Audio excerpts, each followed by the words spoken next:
Bien, estamos en el Evangelio de Lucas, en el capítulo 14, y la semana pasada avanzamos hasta el versículo 24, cuando alguien de la multitud, de los invitados a aquella cena, le dijo al Señor: bienaventurado aquel que coma pan en el reino de los cielos, y el Señor Jesús le soltó tremenda palabra, como hemos recibido hoy a través de esta palabra profética. Saliendo de allí, porque no eran pocos los que seguían al Señor Jesús, él estaba en la región de Perea como el comentarista, y cada vez estaba más cerca a Jerusalén. Entonces más gente se añadía cuando llegaba a la ciudad principal. Pero así como había gente que le admiraba y le quería, también la cantidad de enemigos crecía entre esa multitud. Entonces uno tiene que asombrarse del inmenso amor, ágape, que nuestro Señor destilaba por donde pasaba. Dice la Escritura: grandes multitudes iban con Él. Escuche bien, grandes multitudes, no eran multitudes, eran grandes. Se paralizaba todo. Y viendo esas grandes multitudes, ya que el Señor Jesús no buscaba fans, sino que buscaba hermanos para la eternidad, y esas multitudes que iban con Él, muchos de ellos sin saber que estaban realmente cerca a Dios, a nuestro Salvador, observan cómo se detiene nuestro Señor, porque nuestro Señor Jesús siempre tiene tiempo para enseñar. Y escuche bien, mi amigo y mi amiga, usted y yo tenemos que sacar tiempo para aprender.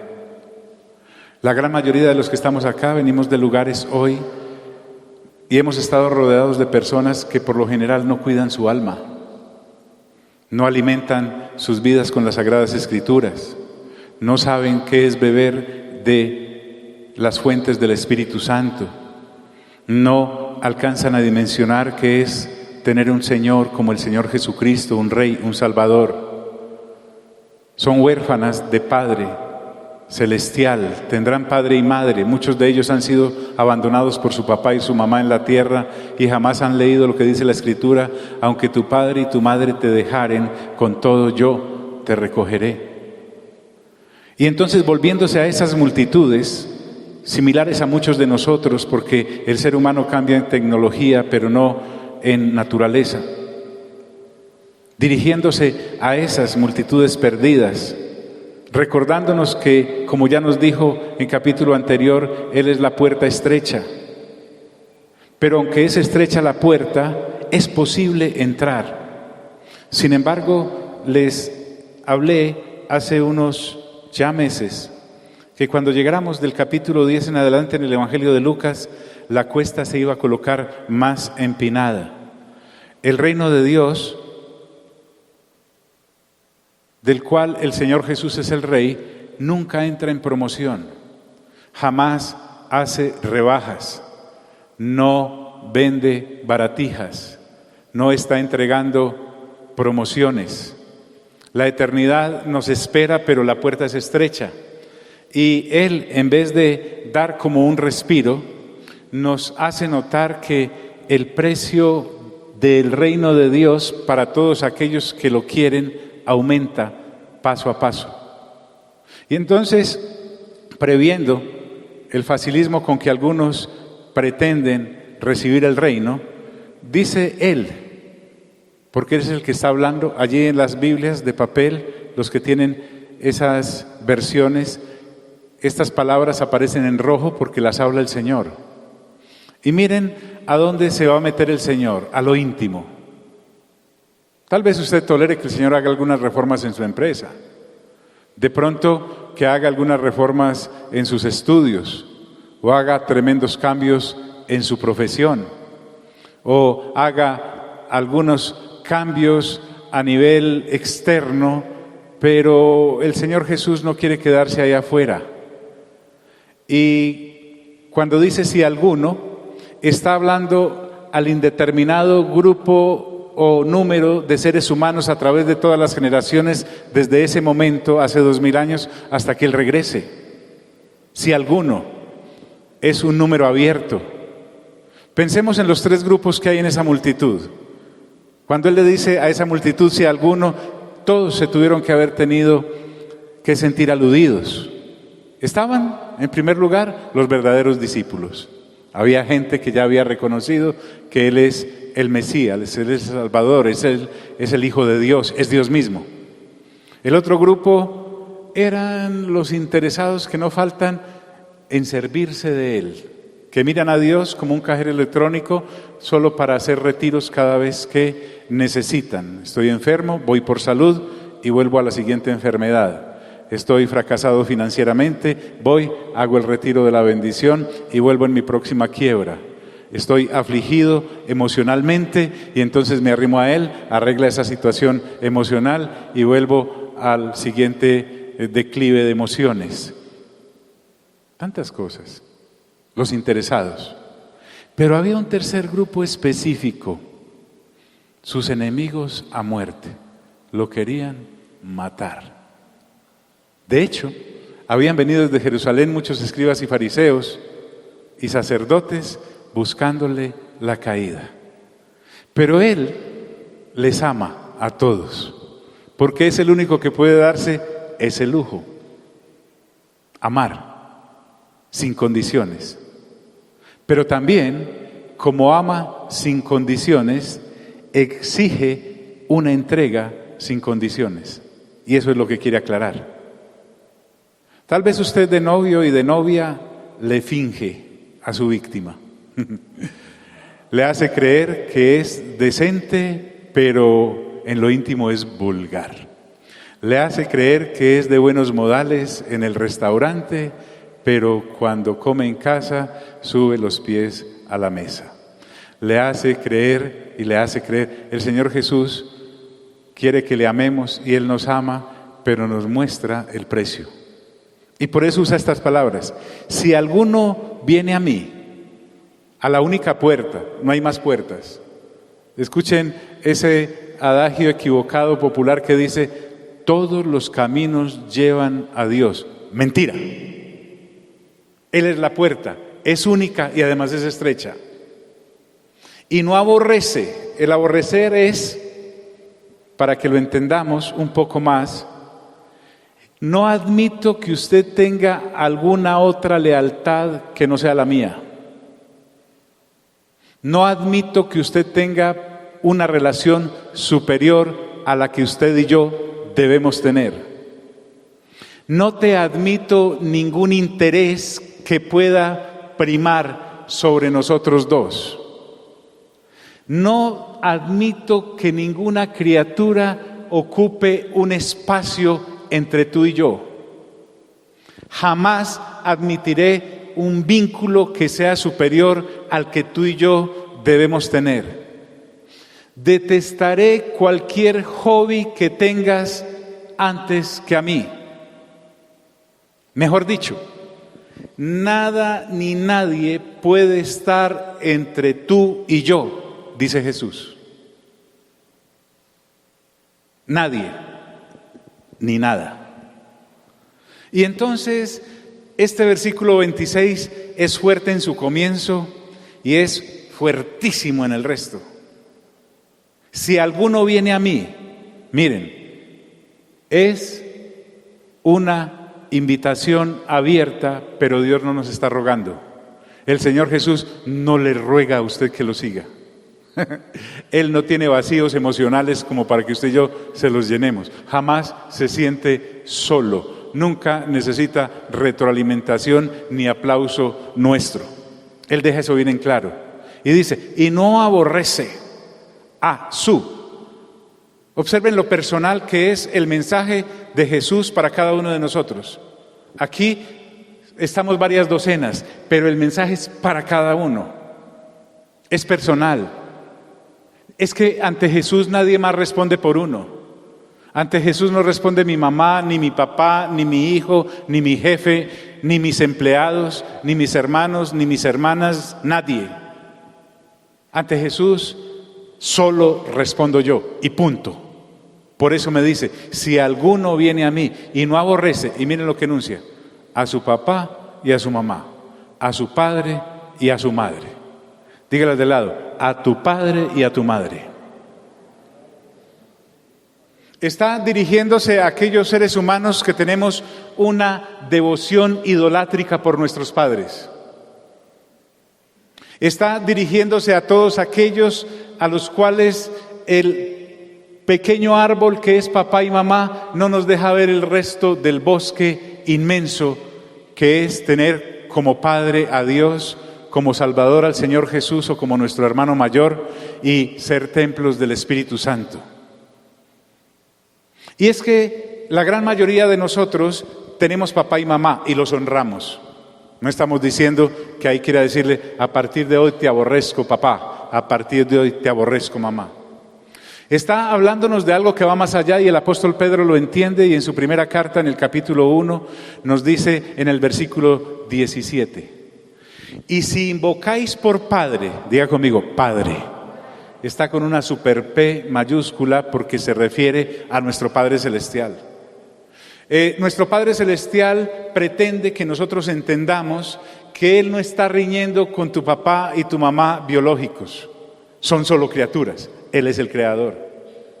Pero me pone como condición que si yo lo invoco a Él por Padre, a aquel que sin acepción de personas juzga según la obra de cada uno, yo debo entender entonces que mi relación con el Señor Jesús no es la de un alcahuete con una persona a la cual le pasa todo. Me está diciendo, te amo como Padre, te sostengo como Padre, te protejo como Padre, pero también te juzgaré como Padre. Y voy a juzgar tus obras. No es como tú y yo cuando malcriamos a nuestros hijos. Dios no malcría a nadie. Que haya cantidades de creyentes malcriados no es porque nuestro Padre Celestial sea malcriador, sino porque el sistema religioso en el que usted esté le ha entregado un Dios pelele al cual usted puede manipular y hasta enojarse con él. ¡Qué horror! Y si invocáis por Padre a aquel que sin acepción de... Disculpen, ¿están aquí mis amigos? Y si invocáis por Padre a aquel que sin acepción de personas juzga según la obra de cada uno, conducíos en temor todo el tiempo de vuestra peregrinación. ¿Cómo así que peregrinación, John? Porque oímos mucho de peregrinaciones. Por allá en España hacen una peregrinación por no sé qué camino. Si usted y yo pues no tenemos tiquete para allá y es como yo que no conozco y no hasta allá hasta Sancho Paisa, aquí también se hacen peregrinaciones a determinados pueblos. No se está refiriendo a esas peregrinaciones religiosas, se está refiriendo a la peregrinación entre cuando Él me permitió conocerlo y mi muerte para encontrarme con Él, o su retorno, si Él decide venir antes y me encuentra vivo. ¿Conducidos con qué? Repítalo, dígalo. En temor todo el tiempo de vuestra peregrinación. No es que después de conocer del Señor, yo viva como me dé la gana. Me dice todo el tiempo, en la casa, en la empresa, con mis amigos, con mis enemigos, en las buenas, en las malas, en abundancia, en necesidad, todo el tiempo de nuestra peregrinación. Y dice, sabiendo que fuisteis rescatados, repita eso conmigo, ¿de qué? De mi vana manera de vivir.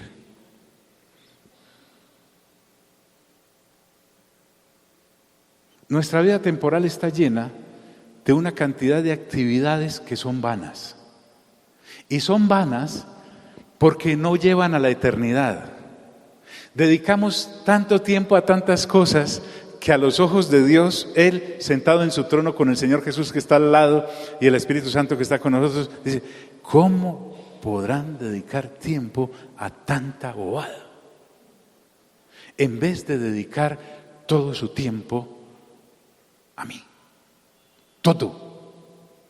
John, tengo que trabajar. Es que no le estoy diciendo que salga del trabajo. Usted sabe a qué me refiero.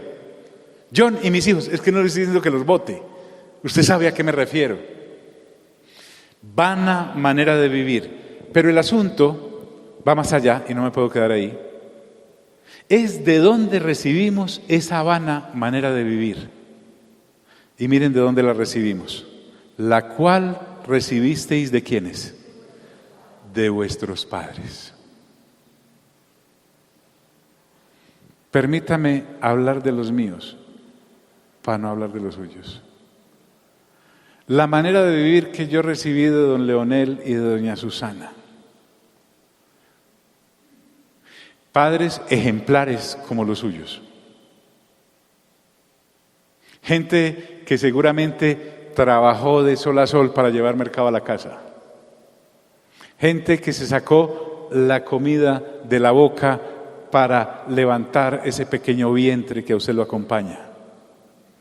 Gente que se privó inclusive de viajes, gente que se privó de gustos, gente que se privó inclusive de cosas necesarias para darle comida a ese pequeño bebé hermoso y que se levantara algunos mostricos. Pero vana en cuanto a recibir enseñanza para la eternidad. Nunca nos hablaron, a no ser que usted sea de padre y madre creyente bíblico. No le estoy hablando de religioso que vaya a una congregación y se siente ahí como una estaca, no. Estoy hablando de una persona con mente renovada con base en las Sagradas Escrituras. Estoy hablándole de un papá y una mamá que le inculquen a usted la palabra de Dios, como aquellas mujeres, la abuela y la madre de Timoteo, que desde pequeño le enseñaron a Timoteo las Sagradas Escrituras. Estoy refiriéndome a hombres y mujeres que se ocupan en que su hijo y su hija conozcan del Señor Jesús y abonen con las Sagradas Escrituras su vida mientras el Espíritu Santo les permite nacer de nuevo y entonces puedan tener una relación personal con el Señor.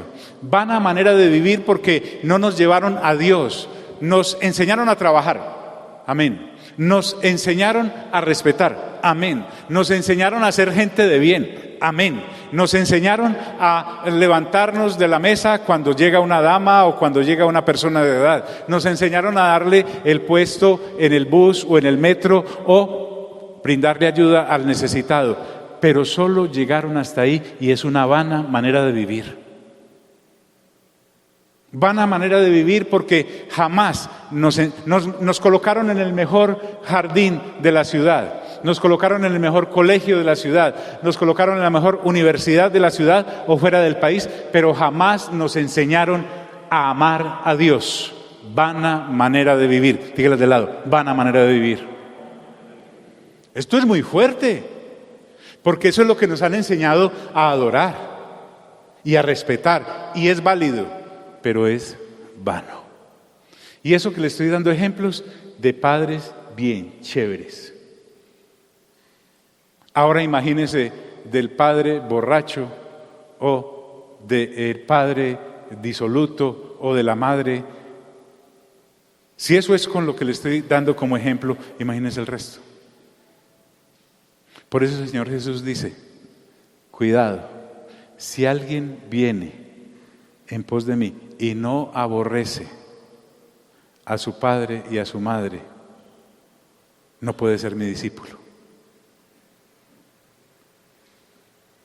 Y espero que me escuche bien, y si no la captó, escuche la grabación.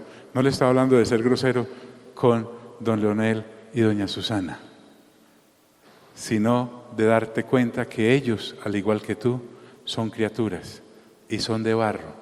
Y dieron hasta donde tenían luz.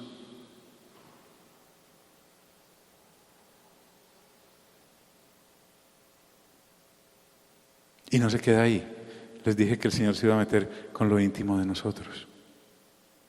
Y avanza y dice, y no aborrece a su mujer y a sus hijos. Hay damas espectaculares. Usted puede tener una esposa de esas que jamás usted ha tenido una discusión con ella. Es una esposa de esas lindas, interna y externamente, Se preocupa mi amado hermano por usted para que siempre tenga desayuno, almuerzo y comida. Y estoy hablando de aquellas mujeres legendarias que consideran una bendición servir a sus maridos. Y le ha criado a sus hijos y a sus hijas con una abnegación que usted dice, me quito el sombrero.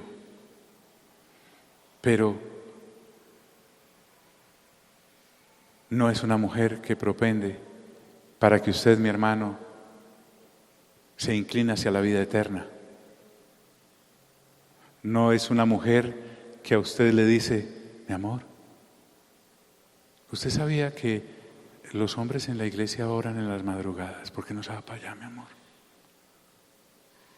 Sí.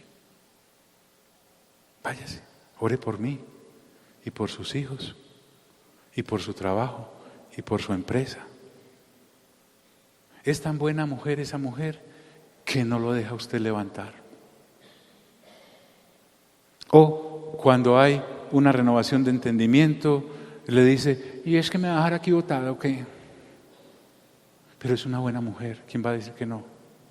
Pero no capta ella qué. Y no es por eso mala, solo es alguien, usted mi hermano que es casado, porque esto no es para solteros solamente, y Dios le dice, si usted ama más a su mujer más que a mí, no puede ser mi discípulo. Y a sus hijos. Veamos algunos ejemplos. Veamos ejemplos de mujeres más o menos así. Si le estoy hablando de las buenas, imagínense las que no. Dice, en Job, capítulo 2, versículo 9. Recuerden que Job tuvo una racha tenaz, unos meses. Algunos piensan que las penurias de Job fueron durante años y no es así. En el 29:2 dice, ¿quién me volviera a ser como los meses anteriores? Claro que no dijo si eran 2000 meses o 3000, pero supongamos meses anteriores. Pero en medio de ese problemón que tenía el pobre hombre, por lo menos en esta versión del 60, solo hay una, creo que es la de 1909, que dice, bendice a Dios y muérete. Por lo menos esta dice, entonces le dijo su mujer, la de Job, ¿aún retienes tu integridad? Y le suelta esta perla, maldice a Dios y ¿qué? Y muérete. Supongamos que era una señora bien, y creo que es en la del 909 de la Valera, dice, bendice a Dios y muérete. Allí parece una mujer abnegada.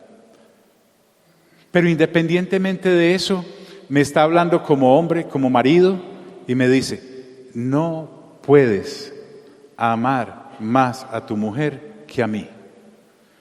Y no estoy compitiendo por su amor erótico, su amor filial, su amor después. No. Entiéndame, Jesús está diciéndole, yo a usted le estoy exigiendo todas las lealtades. Es que mi mujer es muy brava. Bravo yo, te dice el Señor Jesús.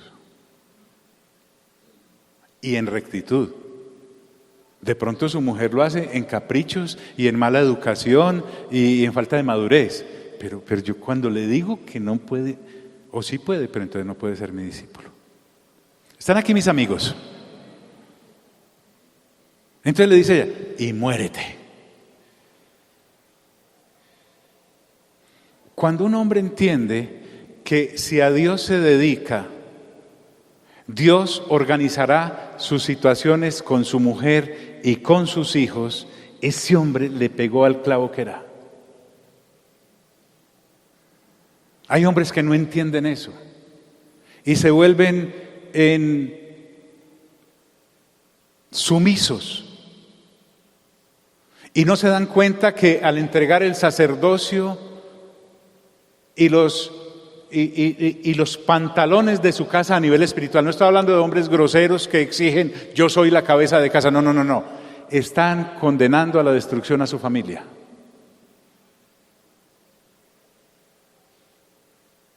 Maldice a Dios y muérete, dijo esta señora. Y aquellos hombres que de sus hijos se esclavizan, en 1 de Samuel capítulo 8 versículo 3 me hablan de los hijos de Samuel. Es que uno siempre se imagina a Samuel allá chirringuito cuando estaba al servicio en el tabernáculo con Elí, y esos perversos hijos de Elí. Y a uno le parece como que él vive así como vistiendo santos, y no es así. Él tuvo hijos, uno se llamaba Abías, tal vez, y el otro se llamaba Joel. Pero resulta que no salieron como el papá.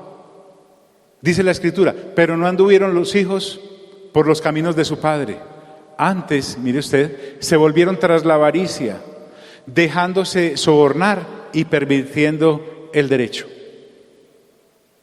También te estoy hablando de que tus hijos pueden ser buenos, espectaculares. Sí, señor, no, señora, con mucho gusto. ¿A qué horas dijo que me entrara? A las 7, le llegó a las 6.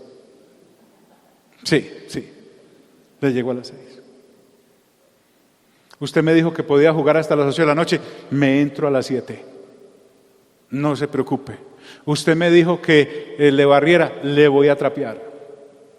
Usted me dijo que hiciera las tareas de hoy, le voy a hacer hasta las de la próxima semana. Pero si tú y yo amamos a esos muchachos y esas muchachas más que a Dios, Dios no está compitiendo por su amor, sino que me está enseñando que Él es primero. Diga conmigo, Jesús es primero. Y créanme que si le estoy hablando de esposo y esposa, también eso va por el novio y la novia. Usted debe fijarse muy bien qué clase de novia y qué clase de novio tiene, y además si lo está guiando o la está guiando a Dios. Usted debe entender que lo que el Señor Jesús me está hablando en este pasaje no es si a usted le parece. Yo no veo ningún signo de interrogación ni ninguna súplica de parte del Señor. Él le está diciendo, estas son las condiciones para seguir detrás de mí, punto. Si usted viene en final de año, estoy en promociones, estoy en sale, entonces le rebajo algunas, jamás. Y será así hasta su retorno. Dejándose sobornar y pervirtiendo el derecho. Pero quiero recordarte que Samuel nunca se dejó privar de tener a Dios por encima de todas las cosas, sin importar si sus hijos le habían salido buenos o malos, según los conceptos que nosotros tenemos. ¿Están aquí mis amigos? Tremendo esto. Pero el Señor Jesús avanza más y dice, y si no aborrece a sus hermanos y hermanas. Y no quise colocar los ejemplos del Señor Jesús en todos estos casos, porque todos sabemos que el Señor Jesús tuvo más hermanos, claro que sí, y varias hermanas. Y le fue muy mal con ellos. Solo empezó a entenderse con ellos hasta después de la resurrección. Imagínense cómo era la cosa en algunas familias. Me está hablando de que a los creyentes le puede ir mal con sus hermanos biológicos.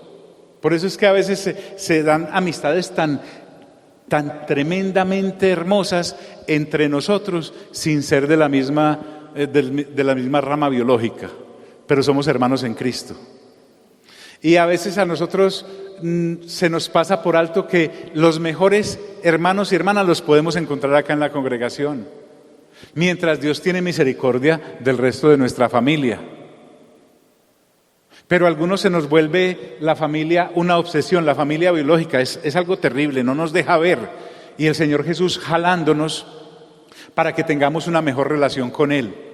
Mire, nosotros no sabemos más que Dios. Si Dios está diciendo esto es porque es fundamental.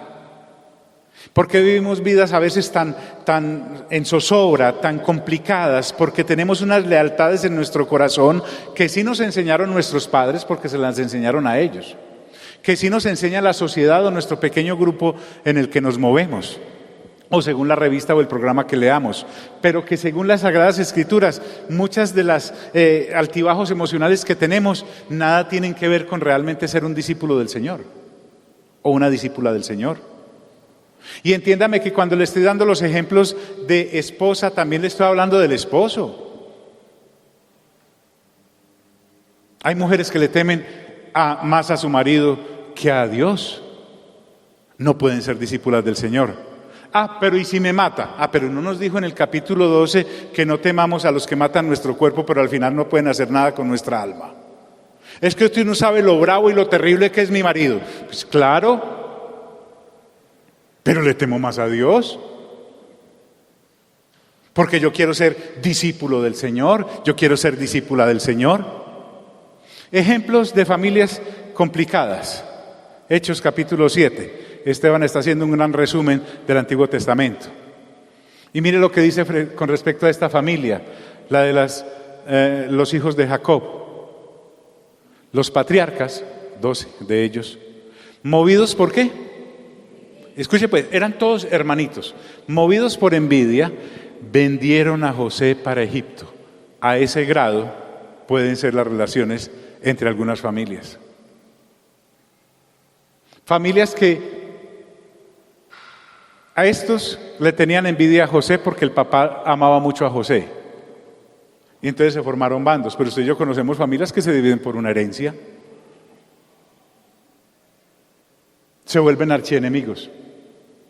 Por eso el Señor Jesús te dice, así sean buenos hermanos. No, vea.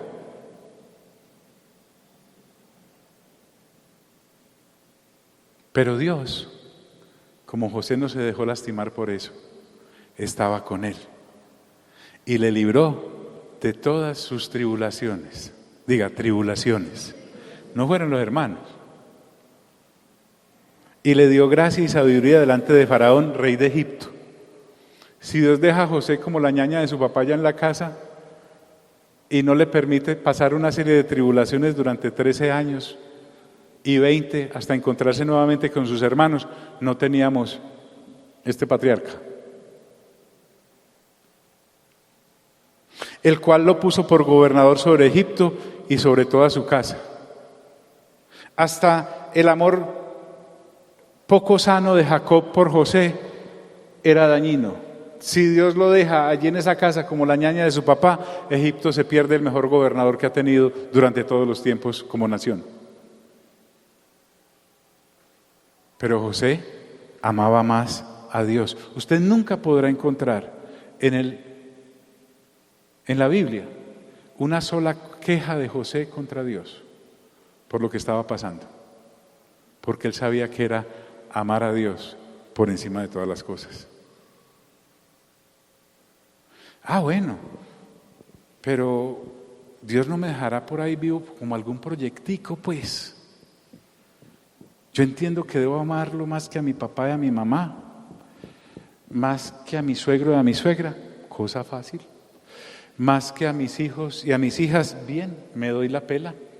Pero entonces Dios va por todo y te dice, y aún también su propia vida. Que me ame más yo que a Dios. Puede ser, pero entonces no puedo ser su discípulo. ¿Qué es amar mi propia vida? Amar más. Usemos la palabra de moda, proyectos.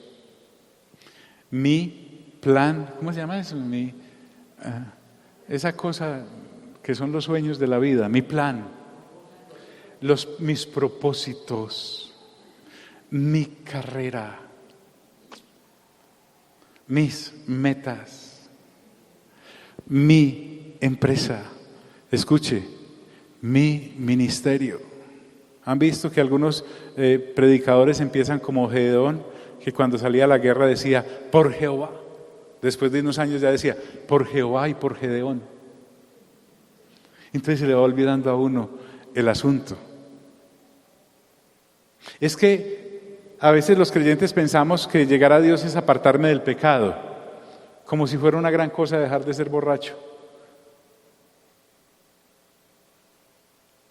Yo nací en un ambiente de testimonios, chévere para arrancar. Y recuerdo que nos parábamos a decir, yo antes era borracho y ya no lo soy. Y uno, como si hubiera dejado minas de oro cuando lo que dejó son puras heces y estiércol. Entonces, pretende uno que apartarse del pecado es suficiente, pero resulta que también me debo apartar de las lealtades temporales, entre comillas, buenas. Mi carrera. Y entonces los abogados nos dedicamos, hermano, vea, a esos casos y a esas situaciones como si en la Nueva Jerusalén fuéramos a defender a alguien. ¿Sí? Y los arquitectos se dedican a sus edificios y a sus diseños como si fueran por lo menos a hacer una de las murallas en la Nueva Jerusalén. Eso ya está hecho. Y los médicos se dedican a su especialidad y eso no salen, le dedican a eso con una devoción impresionante a cada corazón, a cada nervio, a cada cosa, como si en la Nueva Jerusalén hubiese alguien para operar. Y así póngale cada una de sus profesiones. ¿Sí? Y entonces, gente como el socio Anderson se dedica a estas cuestiones, o Marco a asesorar, a ponerle cámaras a las cosas, y no estoy hablando de ellos porque ellos son unos santos varones, casi que son creo que los 2 testigos del capítulo 11 de Apocalipsis, pero a los que sí se dedican a eso, como si le fueran a poner a los 2.400 kilómetros de la Nueva Jerusalén cámaras en cada esquina. Allá nadie no necesita, porque nadie atraca, nadie tiene malos pensamientos, nadie hace nada de eso, ¿sí? ¿Sí? No, y aún también su propia vida, lealtades temporales. Y entonces uno puede encontrar gente como esa. Y estoy tomando ejemplos del Antiguo Testamento para que no piense que solamente son cosas del Nuevo Testamento. En el capítulo 3 de Daniel me habla de 3 muchachos, Sadrac, Mesac y Abednego. Porque a Nabucodonosor, que era un rey más o menos orate, le dio por hacer algo para que la gente adorara. Y entonces le llegaron, mira, allá hay 3 judíos que no se arrodillan ante lo que usted dijo que se debe arrodillar. Y él los mandó a llamar, todo energúmeno. Y les dijo, o me obedecen o los mato. Y miren la decencia con que estos le contestan. Porque estamos hablando de mi propia vida. Porque es que en esto de mi propia vida, hágase de cuenta, por favor, que usted va en un bote, pero usted se ama mucho a sí mismo, pero también ama a su suegra, a su suegro, a su papá, a su mamá, a su mujer y a sus hijos. Pero usted se ama mucho a sí mismo y ese bote empieza a hacer agua. Entonces uno empieza a mirar a quién empujó primero. ¿Usted a quién empujaría primero? ¿Cierto? Ya está peligrando el papá y la mamá de su mujer. Y se empieza a hundir más. ¿A quién sigue? Bueno, Sadrac, Mesac y Abednego. No, dicen, no hace falta que nos defendamos ante su majestad. No le dijeron rey impío, hipócrita, hijo del diablo, idólatra. ¡Ah! No, su majestad. Si se nos arroja al horno de llamas el Dios al que servimos, puede librarnos del horno y de las manos de su majestad. Pero aún, si nuestro Dios no lo hace así, sepa usted que no honraremos a sus dioses ni adoraremos su estatua. Solucionado. Usted no tiene por qué alterarse así, rey, le va a dar un ataque. Usted no tiene que morirse por nosotros. Nosotros somos creyentes. No somos fanáticos como usted, señor rey Nabucodonosor. ¿Usted sabe la diferencia, don Nabucodonosor, entre un fanático y un creyente? ¿Cuál? Que un fanático es capaz de matar por lo que cree. Y usted cree en su estatua, ¿cierto? Mátenos, tranquilos. Pero nosotros somos creyentes. Somos capaces de morir por lo que creemos. Mátenos. Favor que nos hace. Creemos en la resurrección. Creemos en que Dios nos va a dar un cuerpo nuevo. Creemos en la Nueva Jerusalén, porque es que lo de la Nueva Jerusalén no está en Apocalipsis, solamente se viene desde allá atrás. Creemos y creemos y creemos. Pero miren, mátenos. Y qué bonito cuando una persona tiene tal confianza que le puede decir a Dios con su testimonio ante las situaciones. Y entonces el banco llega a ejecutarle lo poquito que tiene. Y usted, en vez de llorar y suplicar y llamar, dice, señor banco, no hay problema. No hay problema. Dios puede dejarnos esos cachivaches. Bien. Y si no nos los deja, también. A veces nuestras lealtades son por cosas tan chiquititas.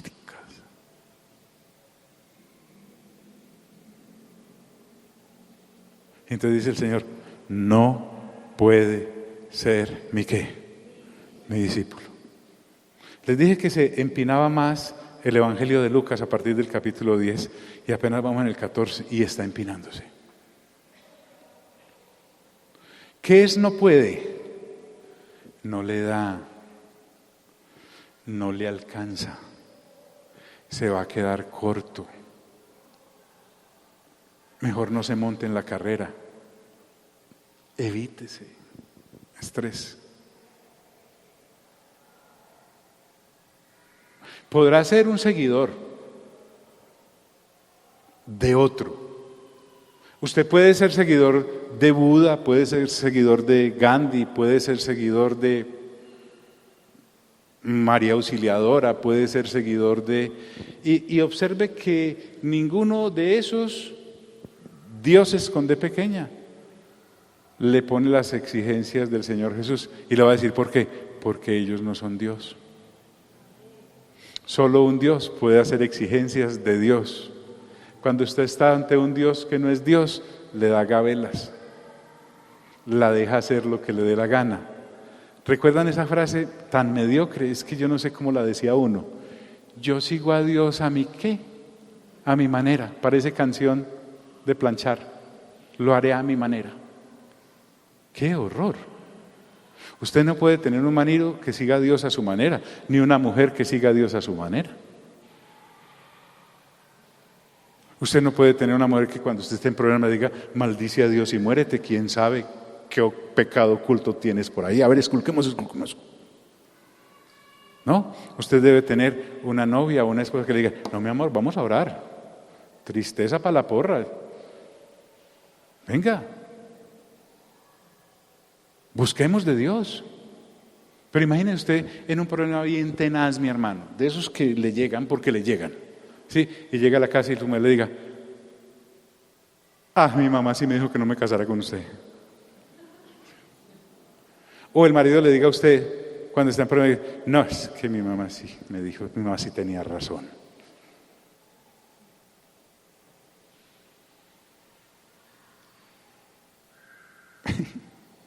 No puede ser mi discípulo. Y remata. Y el que no lleva su cruz y viene en pos de mí, otra vez, y el que es cualquiera. Es que no hay un trato especial para nadie.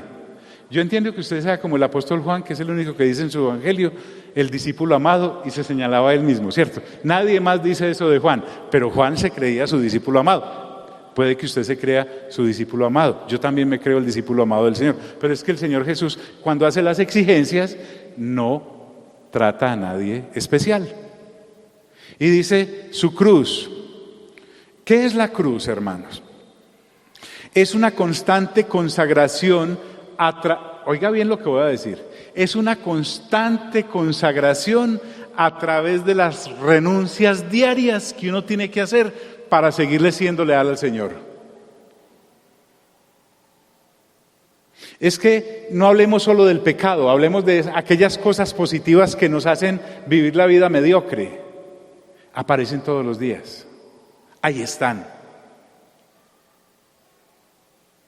Y hay un pensador, Ralph Earl, casi se me va. Y dice, negación, escuche bien, es la palabra escrita sobre la puerta de la entrada del reino de Dios.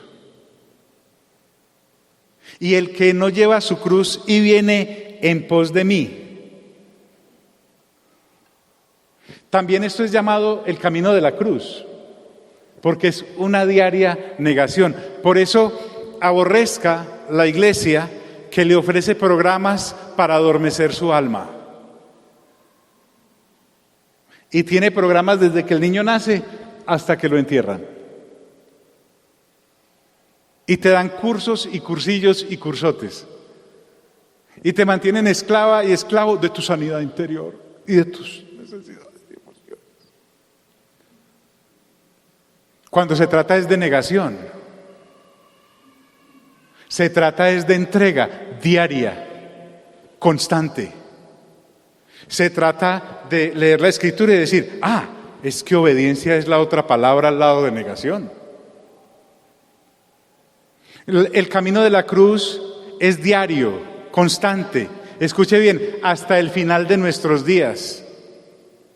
Es más, aún en el mismo lecho de la muerte, la negación es completamente necesaria, porque tal vez cuando estemos enfrentando el último suspiro, de pronto se nos alborote la cosa y entonces, como Ezequías, le digamos: Señor, dame más vida. Y Dios, que no está en promoción ni en el lecho de la muerte, listo, 15 años más para Ezequías. Yo creí que me quería tanto que quería venir conmigo, por eso le mandé a avisar que se iba a morir. ¿Y sabe usted que en esos 15 años adicionales cometió 3 errores garrafales? Es que uno así, como nació a tiempo, debe morirse a tiempo. Cuando se sanó en medio de su orgullo, le mostró todos los tesoros, inclusive los del templo, a los babilonios. Años después, Nabucodonosor se llevó hasta el último tenedor de ese templo. Tuvo un hijo que no debía haber tenido, Manasés. Significa el que hace olvidar. Reinó 55 años sobre Jerusalén y fue más malo que la carne de cabeza. Algunos de ustedes dirán: ¿y qué es la carne de cabeza? Sinceramente, yo tampoco sé, pero es un dicho. Debe ser una cosa muy mala. Era satanista, sacrificó a sus hijos, llenó a Jerusalén de sangre. Y en uno de esos carambolazos extraños de la vida santa, se convirtió antes de morirse. Y allá no lo vamos a encontrar. Rarísimo, rarísimo. Pero también se llenó de orgullo Ezequías. Entonces, aún en el mismo lecho de la muerte podemos estar: ay, yo. ¿O terminó usted con costumbres extrañas como David? A los 80 años no lograba entrar en calor. El rey pudo haber traído una cobija de plumas. ¿De dónde hacen las cobijas de plumas buenas hoy en día? En Italia, no sé, métase allá. Y allá le llega. ¿Sí? O mandar a hacer chimeneas. O tal cosa. No, pero le digo que no era por ahí. Que necesitaba una niña joven, como entre 15 y 20 años, bonita, que viniera y le calentara los pies. Bueno, no, la carne.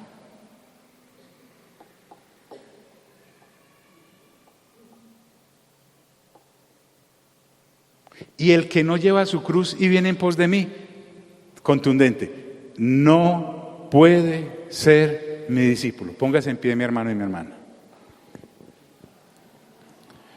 Y discúlpeme, si a usted le pareció duro hasta hoy, no venga el viernes. Es serio, es terrible lo que nos va a decir. No hay promoción en este caminar. No puede ser mi discípulo. No puede ser mi discípulo. Gloria a Dios. Gloria a Dios que nos visitó hoy con su santa palabra a través de la palabra profética. Doy testimonio de que es una palabra profética buena porque es de un hombre de Dios con testimonio.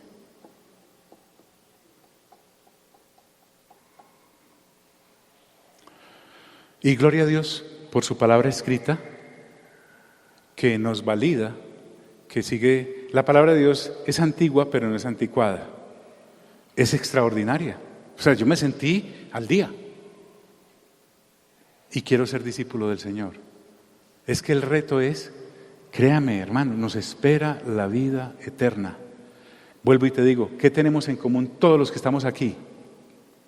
No es un hobby, no es un arte, no es una profesión. Lo que tenemos en común es que todos nos vamos a morir. Todos. Y ese día que eso ocurra, en el mismo instante en que usted estire de su último suspiro, va a decir: rayos, lo que yo predicaba, esto era lo que necesitaba. Menos mal, le puse atención. ¡Wow! Si usted es un turista, va a llegar al otro lado sin saber quién lo va a recoger. Como es de maluco llegar a un lado, que si miran a recoger, ¿no? ¿Cuál será la parte buena o mala de esta ciudad? No puede ser mi discípulo. Pero eso quiere decir también que uno sí puede ser el discípulo del Señor. ¿Cómo? Arranque a caminar, que Él nos va llevando de la mano. y nos lleva hasta la vida eterna. Di conmigo: Señor Jesús, gracias por tu palabra, que es viva y eficaz y más cortante que toda espada de doble filo. Y hoy ha penetrado en mí y ha sacado de mí lo que es de la carne y lo ha separado de lo que es del espíritu. Estoy en tus manos, Señor. Nadie más puede legislar sobre mi vida. Y sé que tú sabes qué es lo mejor para mí y está aquí en tu palabra. En el nombre de Cristo Jesús, amén, amén y amén. Les bendigo a todos.